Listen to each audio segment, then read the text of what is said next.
If you want to avoid nuclear war, I strongly urge you to vote for Donald Trump. In fact, I would go so far as to say that a vote for Kamala Harris is a vote for nuclear war. Here are some of my reasons for saying that. Former Vice President Dick Cheney endorsed Kamala, and she said she was honored to have his approval. Dick Cheney was the driving force behind a group called the neocons, which started the Iraq War, in which the U.S. launched an unprovoked preemptive attack, the first in its history, in order to prevent Saddam Hussein from threatening the world with weapons of mass destruction. As history now shows, there were no weapons of mass destruction. It was all a neocon lie. Most estimates are that over 1 million Iraqis died, while the USA and allied forces suffered over 4,800 deaths and over 32,000 wounded. We killed more Iraqis than Saddam Hussein ever did. This fraction of our military and intelligence establishment that we call the neocons, led by Dick Cheney, faked the evidence of weapons of mass destruction because they wanted a war.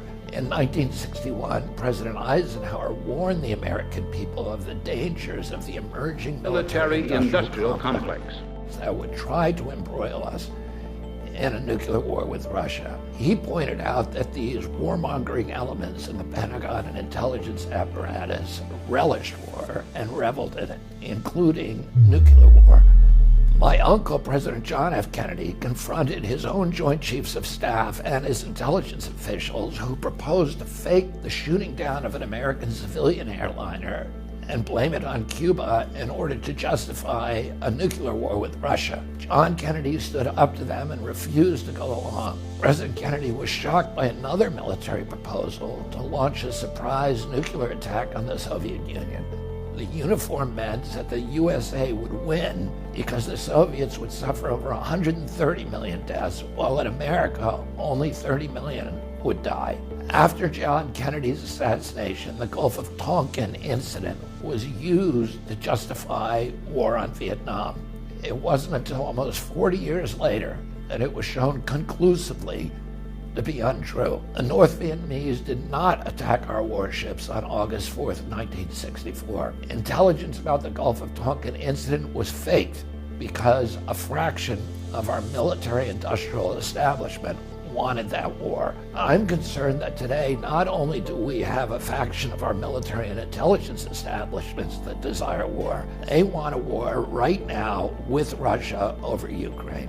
Russia is the largest nuclear power on Earth. It has over 1,000 more nuclear weapons than we do, and many of them are better than our best weapons. President Biden came within an inch of giving authorization to the Ukrainians to use American-guided missiles to fire deep into Russian territory. The Russians, in response, changed their law to allow them to respond with a nuclear attack, and the world was never closer to full-scale nuclear war. Can you imagine if the Mexican army was being backed by the Russians to launch Russian-guided missiles into American territory, hitting cities, hydroelectric dams, and nuclear power plants?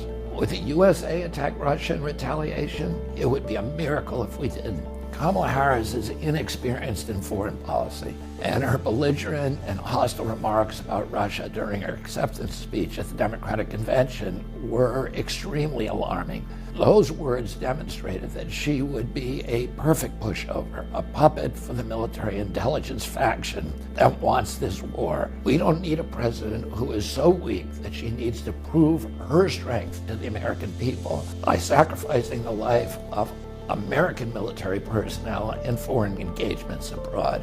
Donald Trump has repeatedly said that he would negotiate with Putin to end the Ukraine war. If JFK were alive today, he would be standing side by side with President Trump on this issue. My uncle said the most important thing that we can do is to talk to our adversaries. That's why he installed a hotline in the White House and in his home at Hyannisport so he could communicate directly with Khrushchev. A vote today for Kamala Harris is a vote for Dick Cheney, who lied to get a war started in which more than 1 million people died. Nuclear war today would mean billions of people dead. A recent study predicts that World War III will last only 73 minutes, and that in that time, 5.8 billion human beings will die. And as JFK said, those who survive a nuclear war will envy the dead. If what I've said here makes sense to you, I urge you to contribute to help me get this message to millions more of our fellow citizens. The election is right around the corner, and the danger is very real. Please donate as much as you can today.